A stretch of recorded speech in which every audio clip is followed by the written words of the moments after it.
자, 우리 성경 보겠습니다. 성경은 누가복음 19장 41절로 44절의 말씀입니다.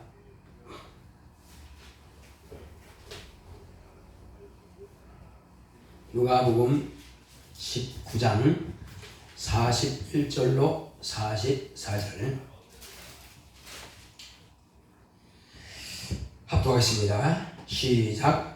가까이 오사 성을 보시고 우시며 가라사대 너도 오늘날 평화에 관한 일을 알았다면 좋을 뻔하였거니와 지금 네 눈에 숨기웠도다.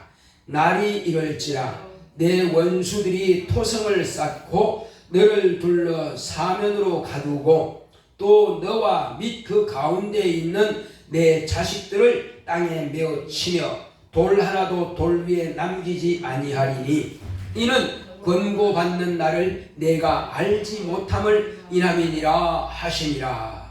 아멘. 하나님은 평강의 왕이십니다. 자, 우리 하나님은 평강의 왕이시다. 우리 한번 합시다. 시작. 하나님은 평강의 왕이시다. 하나님 아버지께서 세상에 아들을 보내주셔서 하나님의 아들을 통해서 하나님만이 평강의 왕이신 것을 세상에 나타내 보여주시기 위해서 아들을 보내주셨습니다. 그러므로 하나님께서는 아들을 통해서 세상에게 평화를 주시기 원하시는 겁니다. 세상이 평강을 얻게 하시기 원하시는 겁니다. 이것은 하나님만이 할 수 있습니다. 다만 거기에는 뭐가 있어야 되느냐?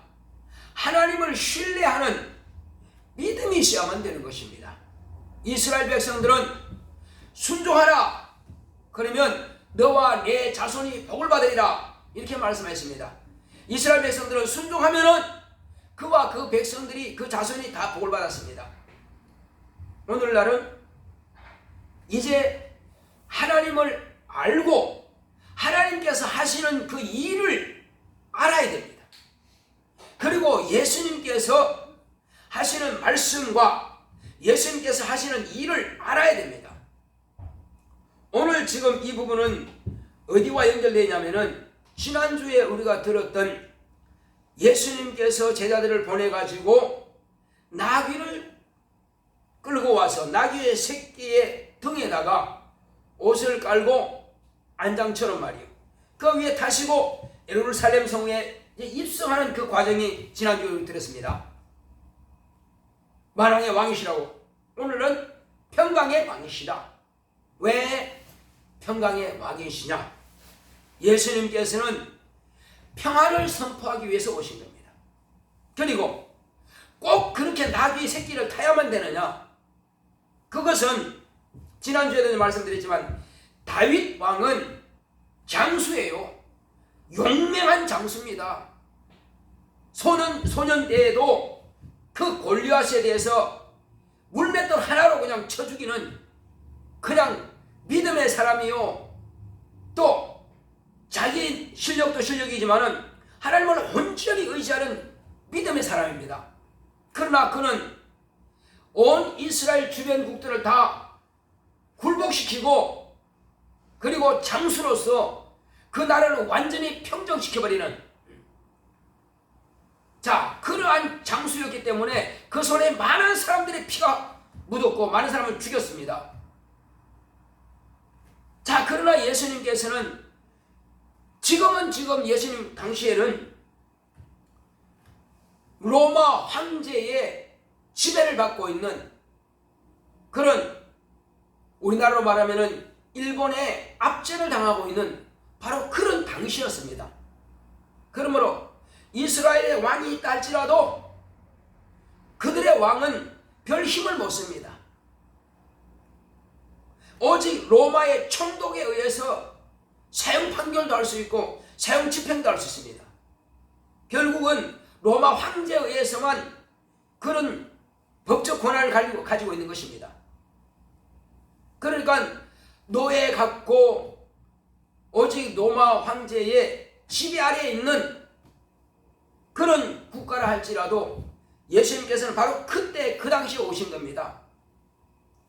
자, 그런데 이제 예수님께서 오실 때는 어떤 모습을 하세요? 사람들이 볼 때는 그를 무시합니다. 자, 그가 와서 병 고치고 죽은 자를 살리고 죄인을 용서해주고 또 귀신을 쫓아내고 하니까 와 했습니다. 당신이 최고입니다. 당신이 선자입니다. 당신이 하나님 보내신 자입니다. 이렇게 큰 소리 빵빵 치고 다 좋아했는데 수만 명이 따라다녔는데 막상 예수님께서 잡혀가실 때 그때는 어땠습니까? 전부 다 저는 죽여라 한 겁니다. 이것이 인간의 무지한 것과 인간의 연약한 모습이에요. 만약에 예수님께서 다윗의 후손으로 오셨고 다윗 왕통을 받아가지고 지금 백마를 타고 갔으면은 온 이스라엘이 그 앞에 엎드려라 했을 겁니다. 그런데 그런 장수의 모습이 아니고 그런 복종시키는 모습이 아니고 정복자의 모습이 아니라 예수님은 바리새인들이 볼 때도 아주 시덥지 않게 보이는 것입니다. 왜? 나귀도 별로 크지 않은데 말에 비하면은 나귀의 새끼를 탔으니 참 모습이 그렇죠. 그리고 많은 유대인들이 와 했으면은 그나마도 또 이렇게 인기 있는 텐데 모든 유대인들이 하는 것이 아니라 기껏 해봐야 자 80명의 제자들은 다 도망갔습니다.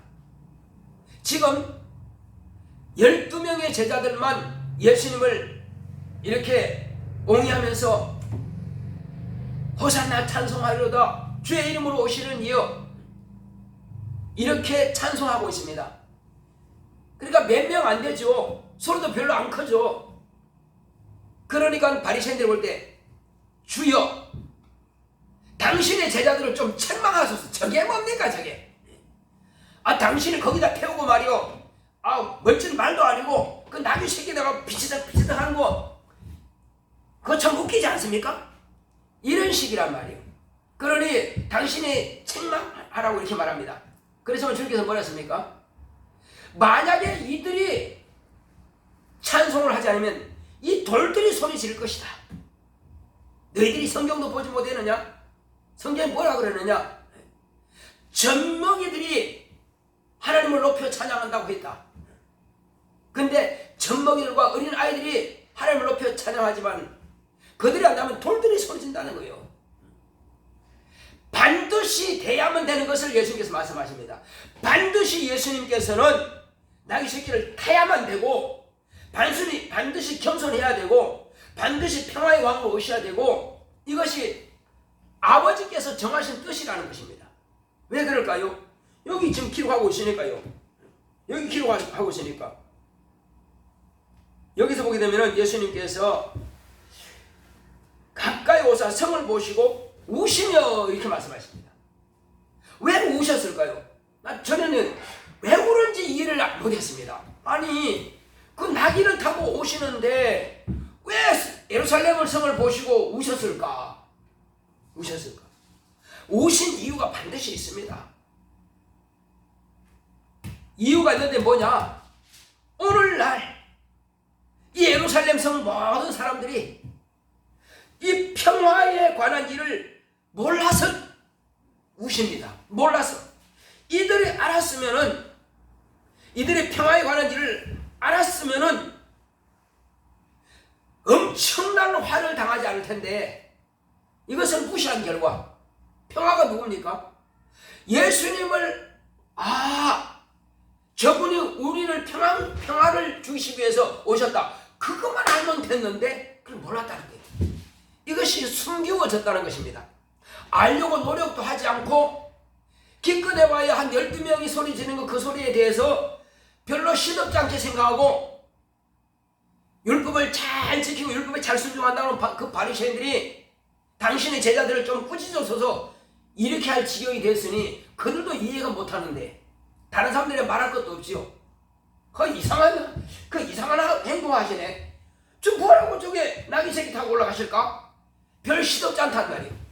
그런데 그 몰란 결과는 어떠냐? 평화에 관해서 몰란 결과가 어떠냐는 것입니다. 그 결과에 대해서 한번 보겠습니다. 뭐라고 그러는지. 나비에 이를지라. 이제 지금 이 평화에 관한 것을 너희들이 모르는 결과는 알았으면 좋겠는데 모르는 결과가 어떻게 되느냐? 그것은 너희들이 알려고 노력하지 않았고 이것은 너희들에게 숨기고 있다. 그 모르는 결과는 날이 이를지라. 무슨 날이? 내 원수들이 토성을 쌓고 너를 둘러 사면으로 가둬버린다는 거예요. 예루살렘에 있는 사람들을 밖에 다 토성을 쌓아가지고 로마 군사들이 꽉 채워가지고 아무도 한 명도 빠져나가지 못하도록 다 막아버린다는 것입니다. 그리고 예루살렘 성보다 더 높이 쌓아가지고 군사들이 이제 넘어가는 겁니다. 어떤 그 튼튼한 원래 그 한 1m 됩니다. 성폭이요. 그런데 그것을 다른 방법은 안 돼. 그러니까 그보다 더 높이 쌓아가지고 이제 내려가는 것입니다. 자, 그렇게 해서 둘러사면을 진치고 너와 및 내 가운데 있는 내 자식들을 어떻게 한다고 그랬어요? 땅에 맺히며 돌 하나도 돌 위에 남지 아니하리라. 너와 내 자손을 다리를 잡고 땅의 바위에다가 패대기 쳐서 머리를 부셔버린다는 겁니다. 다 죽여버린다는 겁니다. 엄청나게 그 로마 군사들이 와서 잔인하게 죽이는 겁니다. 자, 그 사건이 그러면 언제 이루어지느냐? 주후 70년경에 로마 황제로부터 보냄을 받은 디도라고 하는 그 장군이 있습니다. 그 장군이 와가지고 예루살렘 성을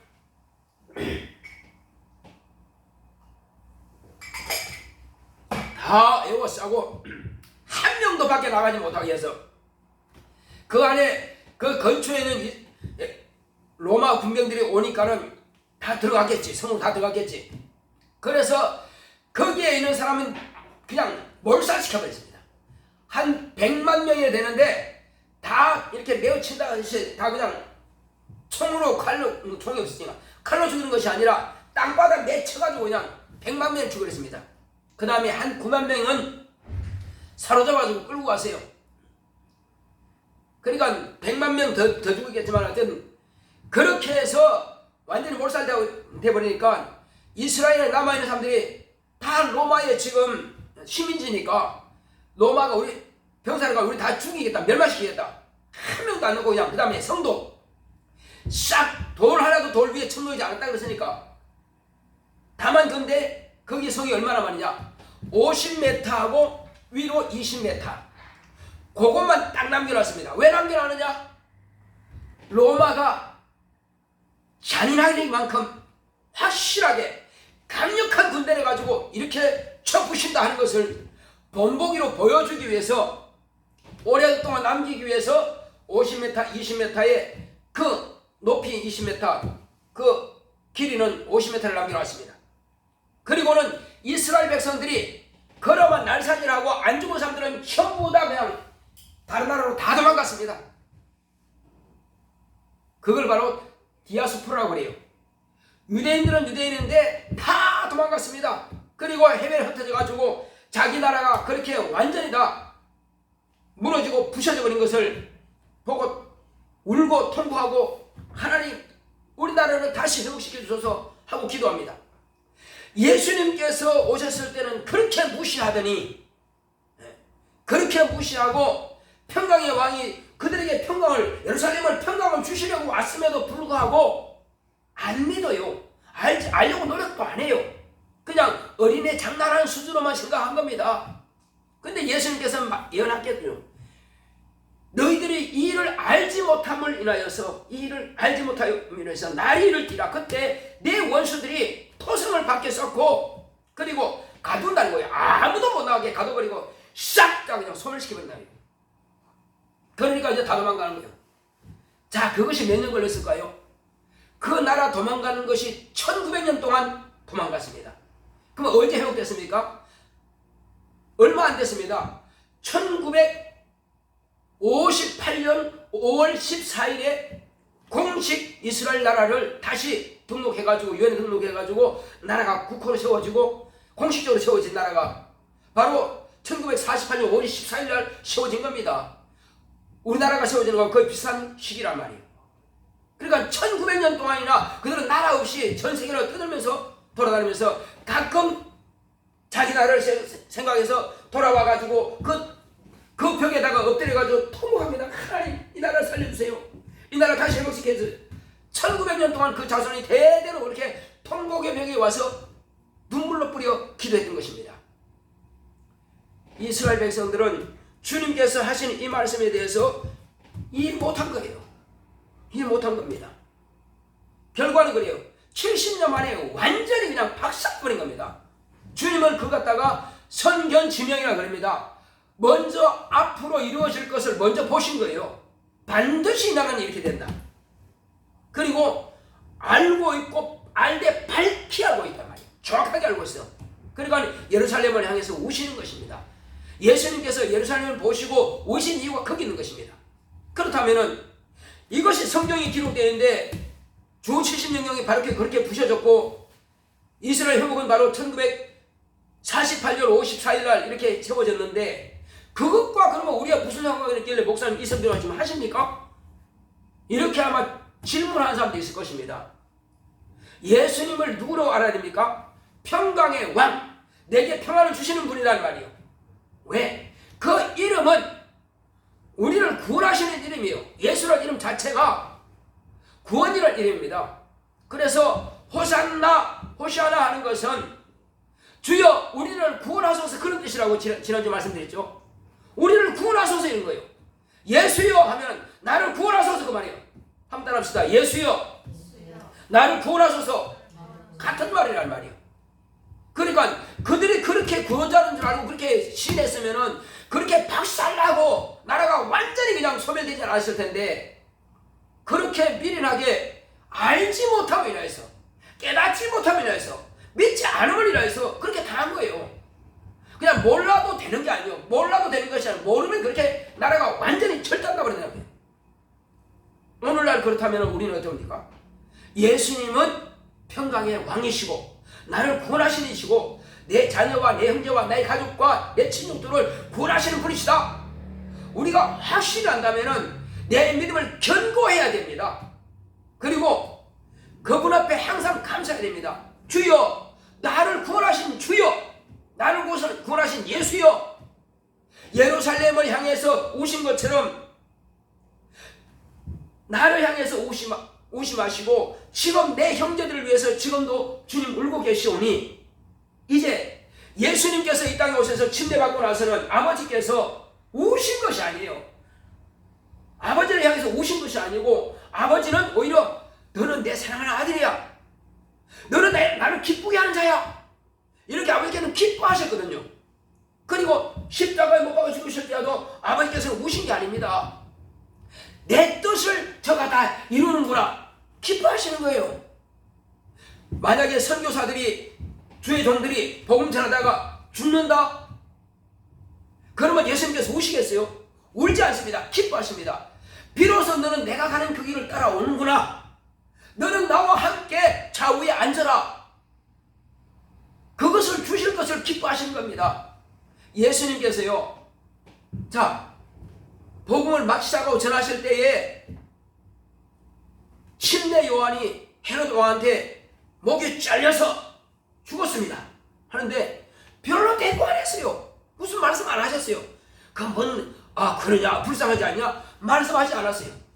그는 침례 요한은 하나님의 아들을 세상에 나타냈고 그 다음에 자기의 일을 다 하고 간 겁니다. 물론 그렇다고 해서 내가 침례 요한을 증거받지 않으면 나 하나님의 아들이 아니 그거 걱정하지 않았어요. 그는 자기의 일을 했을 뿐이고 그는 자기가 받을 최고의 상을 받았다. 왜? 헤롯 왕으로부터 죽임을 당했다고 하는 것은 비로소 모든 선지자들이 갈 그 길로 갔으니까.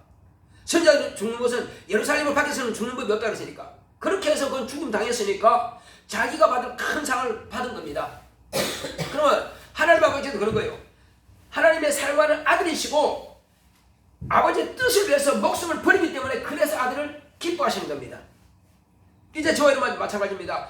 우리가 과연 하나님의 자녀가 맞습니까? 그러면 하나님의 사랑받는 자입니다. 그렇다면 하나님이 기뻐하시는 자가 되었습니까? 우리는 죽는 날까지 하나님의 기뻐하심을 받는 자가 되어야 될 것입니다. 내가 언제 어느 때라도 예수에 대해서 단호하게 변호할 수 있어야 되고, 당연하게 목숨을 바쳐서라도 예수를 변호하고 예수님을 증거할 수 있는 그런 담력과 그런 마음을 가지고 있으면 아버지의 사랑받는 자요, 또한 예수님의 사랑받는 신부가 되는 것입니다. 그걸 하시라고 버리면 안 됩니다.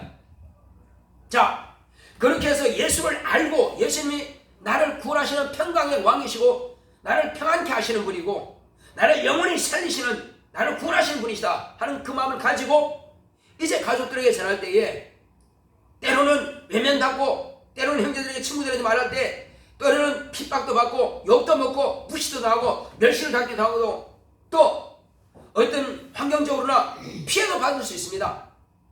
그러나 주님께서는 그걸 보고 계시죠. 너도 나처럼 내가 가는 길을 따라오고 있구나. 그 주님은 기뻐하실 것입니다. 여기서 지금 뭘 말하고 있습니까? 자, 사람들이 예수님에 대해서 뭐라고 합니까?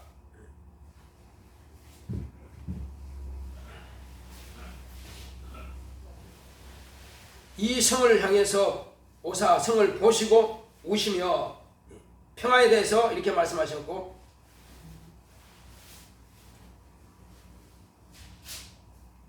자, 여기 한번 지난주에 읽었지만 38절 한번 보겠습니다. 19장 38절 38절이죠. 시작. 가로되 찬송하리로다 주의 이름으로 오시는 왕이여, 하늘에는 평화요 가장 높은 곳에서는 영광이로다 하니, 이게 무슨 뜻이냐면 하늘에서는 평화다.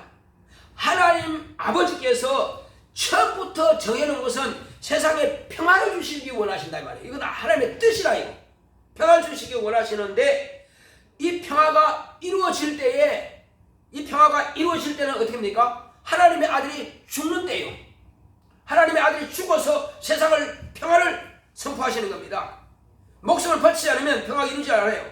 그래서 바로 예수님께서 이제 낙이 타고 올라가시는 것은 결국 뭐라고 합니까? 올라가서 예루살렘 안에서 죽임을 당하는 거예요.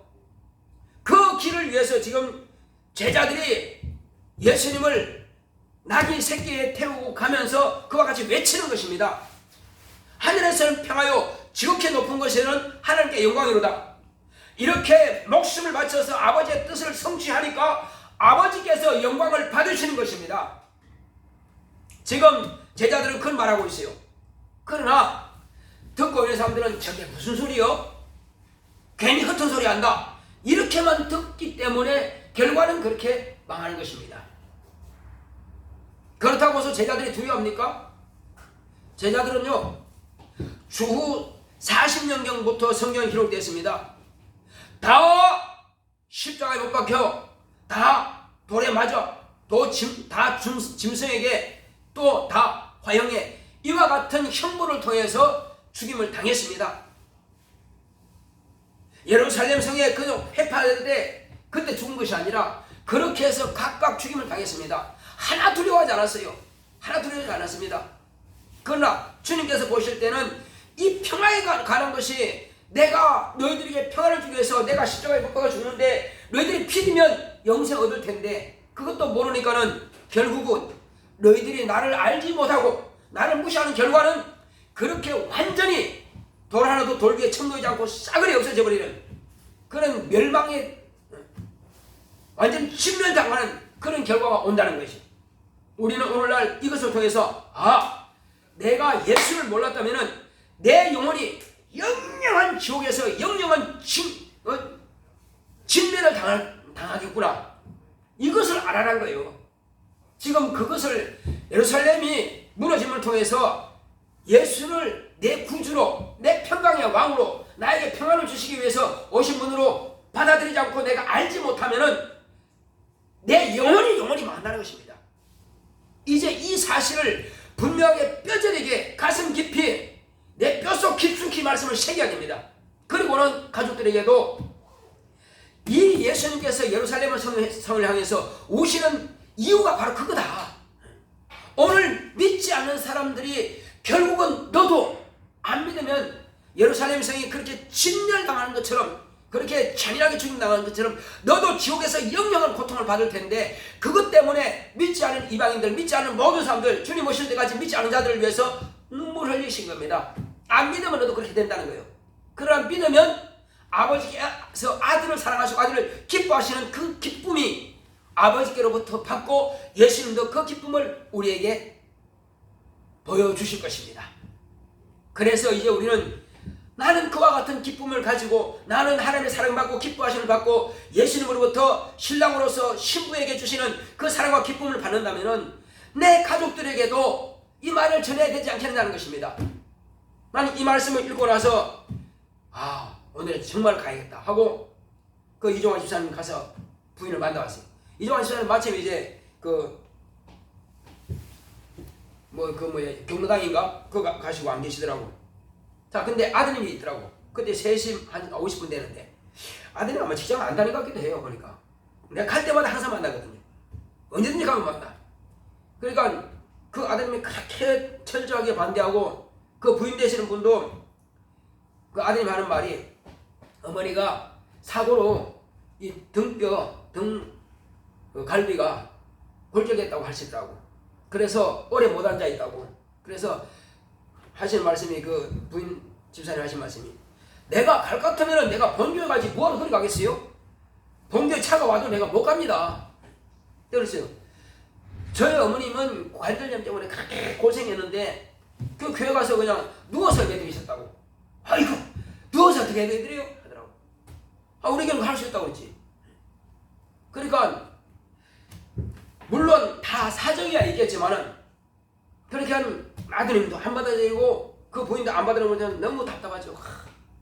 이것이 끝까지 이렇게 간다면은 주님께서 예루살렘을 향해서 우시는 것처럼 결국 우시게 만드는 결과가 되는구나. 자, 또 어떤 사람이 이제 오늘 이제 어디 가서 이제 전화했더니 집에 있더라고. 김모 씨인데 저희 집에 있길래 이제 우리 교회에 11월 24일 날 추수감사주니까 한번 오시라니까, 대답은 내 하는데 그 속은 아니야. 대답을 내 하기는 하는데 진지한 그런 반갑게 맞이하는 그런 말이 아니란 말이야. 그러니까 예수님이 낙이 타고 올라가실 때 사람들이 호산나 찬송을 할 때 저거 좀 잠잠게 좀 하십시오. 저게 뭡니까? 그런 식이란 말이에요. 목사가 전하면은 그걸 진지하게 받아들인다면 영혼이 하나님의 평화를 받고 복을 받을 텐데 여전히 또 그렇게 받더라. 또 한 사람이 내가 아는 이제 계속 신방하고 이제 하는 분이 있길래 사업장 갔더니 줄을 쳐놓고 문 닫아 놨더라고. 집에 왔더니 집은 문 잠가 있어요. 그래서 이제 한개당씩 들어오니까는 내가 이제 올라가서 이제 전화하니까 전화벨 소리가 저 아래에서 들리더라고. 그리고 여기 보니까 계속 올려요. 이제 그 사람이 올라오고 있더라고. 그냥 집에 들어가서 이제 차 한잔 마시고 또 이야기한 겁니다. 이 사실에 대해서 이야기했어요. 해도 내 나올 때는 이번 추수감사 좀 보고 오십시오. 하니까 뭐라는 줄 아세요? 아이고 바빠서요. 내가 머리가 복잡해요. 아니 살 길이 있는데 말이에요. 나 그랬어요. 우리 애도 이런 이만저만 해서 참 힘들었었는데 그가 결심하고 예배드리고 결심하고 하나님께 매달렸더니 하나님께서 길을 열어가시더라. 그건 그렇고 내가 하는 말은 별 관심 없습니다. 이걸 보니까 최영만도 벌써 내가 당신을 만났을 때는 맥주 감사주를 아마 떡을 내가 갖다 드렸을 것입니다. 벌써 1년이 다 지나고 있습니다. 이제 한 해 또 지나가네요. 내가 오래 살면은 좀 더 짧게 살면은 70세, 좀 더 길게 살면 80세, 나도 이 땅을 떠날 텐데 당신의 나랑 나이가 비슷한데 말이요. 마르고 닳도록 살 줄 알면 그렇지 않다. 해도 전혀 감각이 없습니다. 예수님의 당시 사람들이나 오늘날 사람이나 똑같아. 불쌍한 거죠. 정말 내 마음에 주님이 왜 오셨는지 이제 이해간다. 도무지 이해를 못하고 도무지 받아들이지 않고 주님께서 보여주셔도 내가 낙이 타고 오는 것은 겸손한 왕이다. 내가 평화의 왕이다. 내가 정복하라고 것이 아니다. 네 죄를 내가 대신 지고 너를 구원하기 위해서 내가 왔는데 는 받아들이지 않는구나. 너희들은 나를 진짜로 모르는구나. 너희들이 나에 대해서 감춰져 있구나. 그래서 이 성은 완전히 쫄딱 망한다는 것을 보여주신 것입니다. 이제 저와 여러분들의 영혼은요, 지금은 살 길을 찾았어요. 우리는 이 말씀을 그대로 가지고 가면서 이 말씀이 정체되면 안 됩니다. 이 말씀은 반드시 살아있는 말씀이 돼가지고 저와 여러분들 안에서 계속 이 말씀이 역사해야 돼요. 살아있는 말씀은 로고스라고 합니다. 살아있는 말씀은 나도 살고 남도 살리고 계속 물을 퍼내듯이 내 안에서 막 이 진리의 말씀을 퍼내는 거예요. 그러면 살리는 겁니다. 자, 우리 언니로서 동생들을 위해서 간절하게 간절하게 이렇게 하니까 동생들이 나오는 건 너무나 제가 기쁩니다. 앞으로도 온 가정이 다 나오기를 예수님으로 축원합니다. 또 우리 권사님도 온 가정이 다 나와서 병도 고침받고 정말 평화에 관한 이 메시지를 들으시고 다 은혜 받을 수 있도록 얼마나 좋겠어요. 가족이 다 구원받는 것보다 더 기쁜 게 없습니다. 그리고 형제들도 마찬가지예요. 이번 추수감사절에 어떻게든지 나와서 함께 은혜 받았으면 참 좋겠습니다. 그래서 우리는 나만 이렇게 하나님의 사랑받고 하나님의 기뻐하심 받는 것이 아니라 우리 가족들을 볼 때 주님이 우시면 안 됩니다. 안타까워서 저들이 가면 그냥 놔두면 망할 텐데 안타까워 울게 하지 마시고, 그래 너는 내 집은 다 나와 함께 내 좌우에 앉는 자가 되라. 내 기뻐함을 받는 자가 되고 내 아내가 되고 너는 나의 신부가 되고 나는 너의 남편이 되어서 내 좌우편에 앉고 내가 주는 그 의의 면류관을 쓰라 하고 온 가족이 다 구원받고 이렇게 생각해 두면 얼마나 좋겠어요. 자, 우리가 이를 위해서 한번 기도합시다. 하나님, 내게는 지혜가 부족할지라도 가족들의 마음을 감동하셔서 하나님께서 우리 가정을 보고 우시지 않도록 아버지께서 사랑하시고 아버지께서 기뻐하시는 걸 받는 하나님의 아들처럼 우리 가족이 다 하나님의 사랑받고 기뻐하심을 받는 가정이 될 수 있도록 다 같이 하겠습니다. 고맙고 감사하신 아버지 하나님 감사드립니다. 하나님께서 함께 하시고 인도해 주심으로 우리는 이와 같이